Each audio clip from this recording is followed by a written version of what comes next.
তীব্র গরমকে পুঁজি করে নকল খাবার স্যালাইন তৈরি করছিল একটি চক্র। সেই চক্রের ৩ সদস্যকে গ্রেপ্তার করে এই তথ্য দিয়েছে গোয়েন্দা পুলিশ ডিবি। চক্রটি ১২ বছর ধরে রাজধানীতে নকল খাবার স্যালাইন তৈরির ব্যবসা করছে বলে জানান ডিবি কর্মকর্তারা। বিকাশে কম খরচে ক্যাশ আউটের লিমিট বেড়ে ৫০,০০০, প্রিয় এজেন্টও ২টা।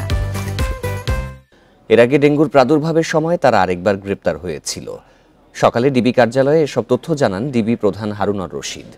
নকল স্যালাইন সহ ওই ৩ জনকে শুক্রবার গ্রেপ্তার করা হয়।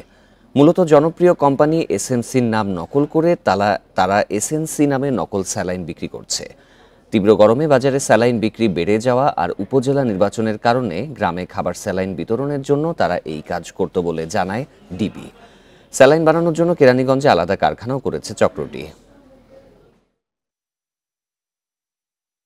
বাজার থেকে চিনি কিনে তারপর লবণ কিনে তারা প্যাকেটজাত করে যেভাবে মানুষকে কাছে বিক্রি করছে, আর মানুষ যেহেতু প্রচুর পরিমাণ স্যালাইন দরকার, ৫,০০০ ২,০০০ স্যালাইন কিনে এক বোতল পানি দিয়ে মানসিক সহায়তা দিচ্ছে, সেটা আমি মনে করি যারা এই কাজটা করেছেন তাদের মধ্যে আমরা ৪ জনের মধ্যে ৩ জনকে গ্রেপ্তার করেছি।